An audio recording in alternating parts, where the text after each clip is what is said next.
It's been a very long day, I understand, very heavy, and more importantly, I think that being one of the last speakers, similar to what Brother Anas said,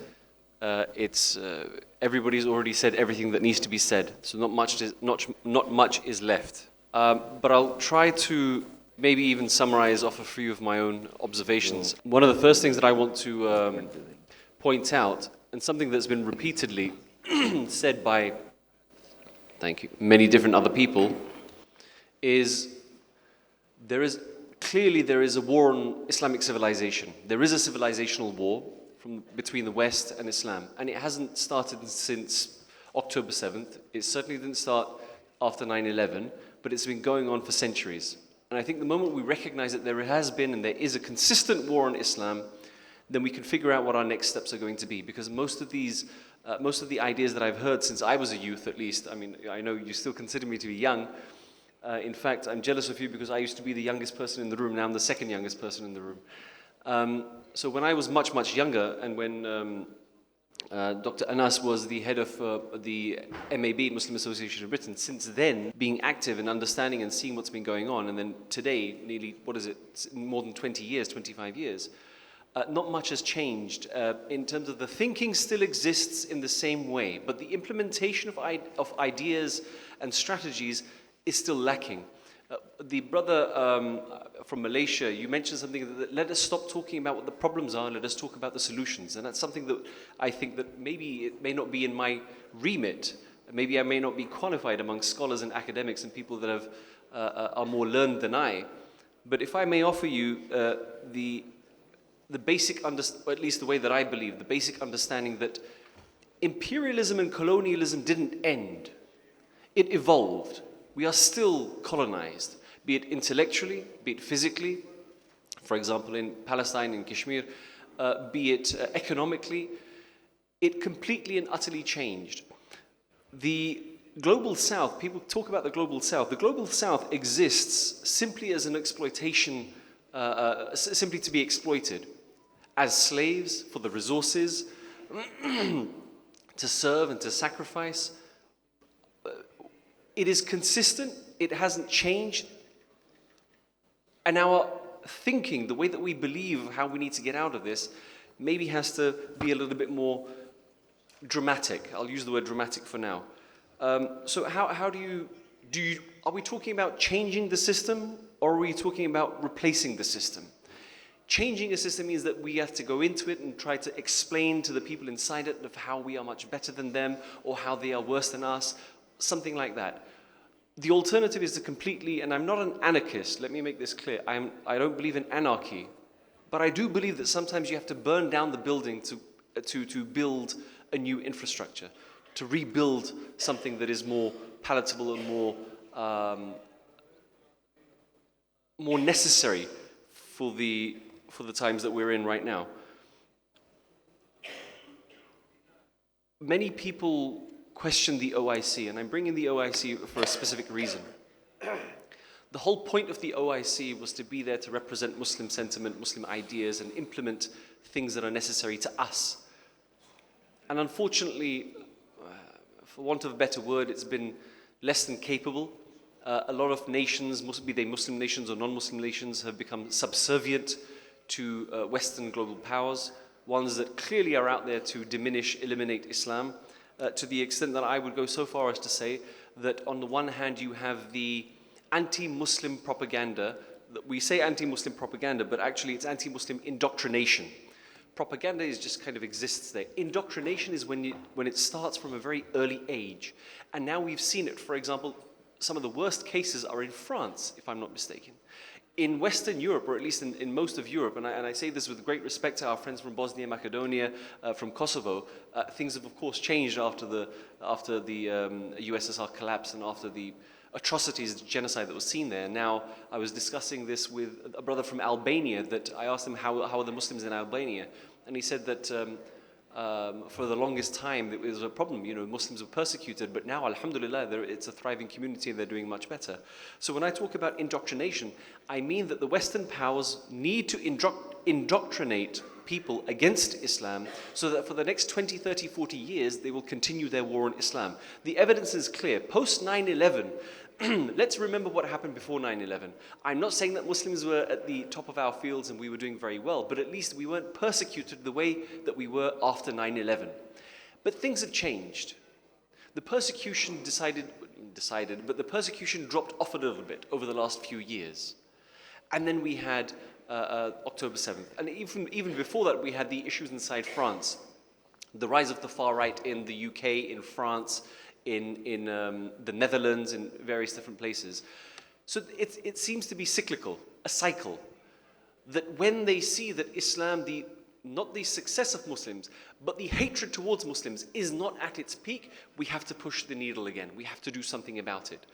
So the reason I say this is that when we talk about a just global order, for whom?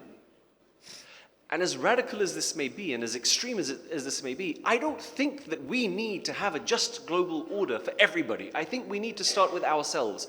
The phrase that charity begins at home. My house is burning. I do not care what happens in Sweden. I do not care what the far right are doing to the other far right. And although I believe that we have to be, humanity is extremely important, and, let me tell you that in the United Kingdom, we have things called food banks. I'm not sure if it's a common theme or people understand what a food bank is, but where people, the public, cannot afford food and drink, that there are banks where you can donate and then people can take, poor people can take. Recently, there was a social experiment that happened in America and then the United Kingdom, where Christians, staunch Christians with Iman, they called the local churches as an experiment and asked for baby food for their child. And they said, I cannot afford the baby food, can you give it to me? They contacted many, many churches. Not a single church said yes. The first masjid that they contacted, they asked them, where do you live? Which baby food do you need? And you don't need to come, we will deliver it to you. So I understand that, we say our akhlaq, that the Western people need to understand what Islam actually is. I don't think they don't know. We emulate it, at least I can speak on behalf of Western Europe, that we emulate Islam to the best of our abilities. I cannot speak about maybe in the Gulf countries, the Middle East, and all of these other places. But I can tell you that when we're talking about civilizational war, who is the war being perpetrated by? It is the Western powers, the Western global powers, the hegemony that exists. The ones that we all know who they are. We don't need to name them all. So the point is that if we are emulating Islam to the best of our abilities, and please, those of us that are from Australia, from North America, from the UK, correct me if I'm wrong, but I believe that we are doing the best to our abilities. I think the claims of radical Islam or the extremism or the drugs and the alcohol, or whatever it may be, those are an extreme minority. They hardly exist, and yet those are the stories that are put onto the front pages of newspapers and into the headlines of mainstream TV news broadcasters. So where are we right now? The global order is against us. So how about that we do something for ourselves first? We don't need to appease the Western powers because they will never be appeased by what we do, ever. We support ourselves, which I think was the whole point of the OIC. That's why I brought in the OIC. The whole point of the OIC was that we were supposed to help each other. That if Sudan had a problem, that the people of Yemen would stand up. If Pakistan had a problem, then the people of Malaysia would stand up. Today we are in a situation where I believe that if you want to change the global order, and a lot of people were saying that it has to come from a top-down approach, from a state level. And I agree with that 100%. And the reason I say that today, I may not have agreed with that maybe 5 years ago. I agree with it today simply for the reason that a top-down approach only works when the people on the grassroots are ready for it, when they have asked for it, when they've demanded it, when they come to the streets for it. And the best example is post-October 7th. For 2 years, people came onto the streets. And please, the people from Palestine, please excuse me for saying this, but whether the Palestinians asked for this or not, they were given the recognition of statehood. That is an achievement. Whether we accept it or we believe in it or not is irrelevant. But it is an achievement that at least people that came out to the streets feel that our voices matter, they were heard, and we made a change. It is now that people in power, be it in Pakistan, in Jordan, in Lebanon, in Malaysia, Indonesia, wherever you may be, that they should see that there is a palatability for the narrative that we are portraying. And I don't want to go on for too long, but I will say that even though I am from Indian-occupied Kashmir, and I have not talked about Kashmir for a second, I would be doing a disservice to my people if I did not bring up the fact that we stand, consistently we have stood with other people that are oppressed. And let me tell you which people best represent ummatic values. It is the oppressed. It is always the oppressed that represent the best of ummatic values, and I'll tell you how and why. Not many years ago, but several years ago, there was, as usual, the Zionists attacked Palestine. And as usual, the international community were awakened, and people came out to the streets. But that time, and I say this with authority, and I think Dr. Fai is here, and maybe because he has a fantastic memory, he can tell you the date and time of this, but the only person to have been martyred, protesting for Palestine, at that time at least, was a Kashmiri. We put graffiti inside Indian-occupied Kashmir for the people of Palestine, free Gaza, liberate Palestine. And we get charged under anti-terror laws inside Kashmir, standing up for our Palestinian brethren. Not for ourselves. We will first stand for the Palestinians and then for ourselves. So really, the point is not just about Palestine and Kashmir, the point is about ummatic values. How we can truly reflect each other. And I think that today, when we talk about global order and we talk about peace and reconciliation, or how can we work for ourselves, I think you look towards the oppressed and you see how they work for themselves and for each other. People in Palestine, I was in a lecture a couple of months ago, and we were talking, and a person who was a survivor of the Nakba, he said something very profound to me.